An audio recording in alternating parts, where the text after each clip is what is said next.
Cordial saludo. Mi nombre es Daniel Enrique González Ortega, estudiante del curso de Filosofía Moderna en el programa de Filosofía. En esta ocasión, para esta actividad final de la materia, voy a exponer el tema de la ilustración, visto desde la perspectiva del autor Goncal Mayos, propuesto para esta actividad. Entonces, primeramente, tenemos que la ilustración es lo que desde varios autores como Hegel constituye un proceso dentro de la modernidad que da predominio a la racionalidad del ser humano, criticando aspectos como la unilateralidad y la abstracción, que es lo que derivó en conflictos como el de la Revolución Francesa, enfocado todo más el pensamiento en cuestiones más específicas para no desviarse con lo indemostrable. Es así como, ante todo, pues la ilustración es una manifestación contra el dominio totalitario que el cristianismo pretendía tener en la sociedad. Por lo cual se habla de que hubo una emancipación de la razón humana, por así decirlo. Entonces, en este orden de ideas, el autor Mayos propone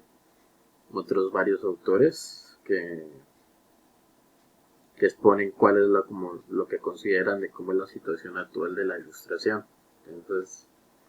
ahí se encuentran posturas tanto a favor como en contra, como por ejemplo Lyotard, que cree que la ilustración es un proceso que aún debe completarse. Entonces, dentro de esa variedad de interpretaciones que hay sobre lo que ha sido el periodo de la ilustración en la historia, está una de las más comunes, que es la de que se considera el periodo del siglo de las luces, el cual fue el siglo XVIII. Se le llamó así debido al auge que hubo a nivel de conocimiento cultural, académico, filosófico, pero no todos los autores coinciden en que esta denominación aplique eso más que todo solo a este siglo. Mientras que otros autores como George Rude y Arnold Hauser consideran que la ilustración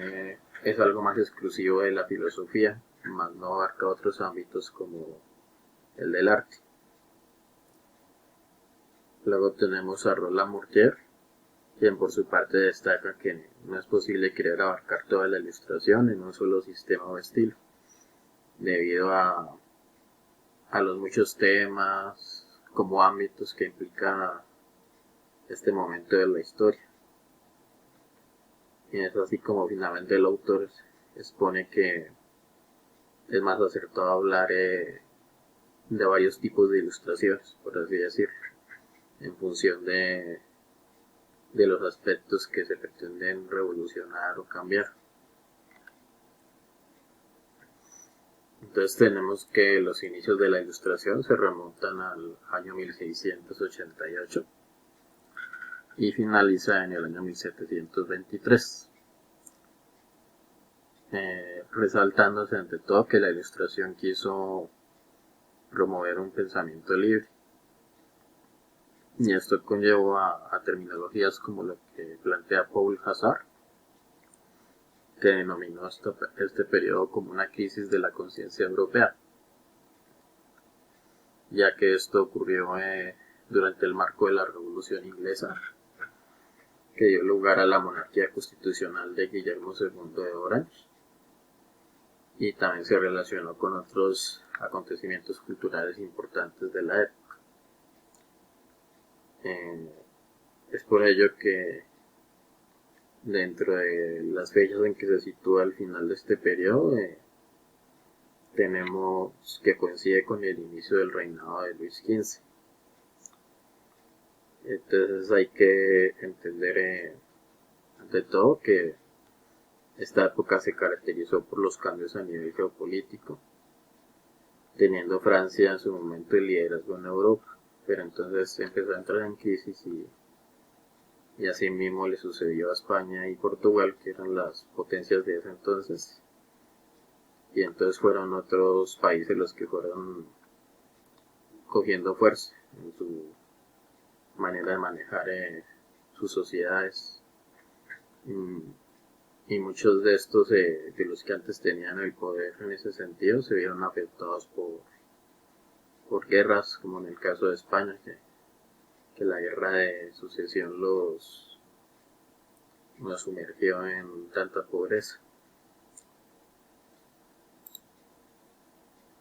Entonces, dentro de esas potencias en expansión que fueron sustituyendo a las antes mencionadas, tenemos a Gran Bretaña, que cogió fuerza debido más que todo también a su alianza con las grandes capitales burguesas, a su vez que fue impulsora de los llamados librepensadores, que fueron estos personajes que fueron surgiendo en este periodo histórico para exponer una apertura de pensamiento a cambiar ciertas cosas, sobre todo a nivel político, religioso y social. Entonces empiezan a observar aspectos como lo que es el de la democracia para la elección de los gobernantes, que ya no hubiera ese gobierno monárquico en el que el pueblo eran solo los vasallos, sino que hubo una revolución financiera en la que el pueblo también ya empezó como a obtener voz y voto. Y pues debido a esto es que Gran Bretaña es una de las que va sustituyendo a las anteriores potencias, y junto a ella otros lugares que van cogiendo fuerza son Prusia, todos los países que comprenden el imperio austrohúngaro, como se puede ver aquí en la imagen.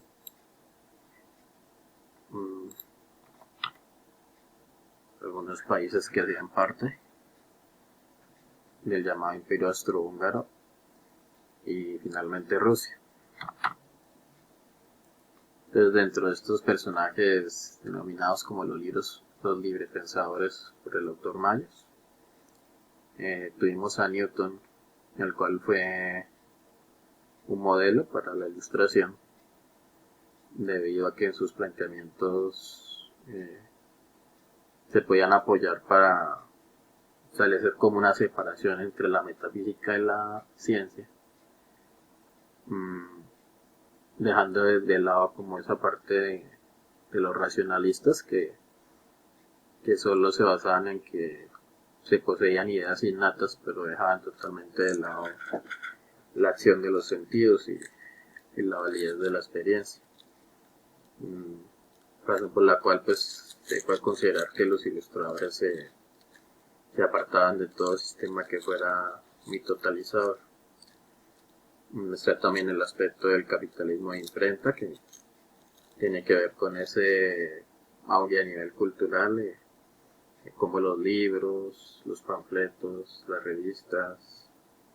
todos los medios escritos empiezan a coger más popularidad y empieza a haber más demanda de estos, de la sociedad y de los centros educativos, por lo cual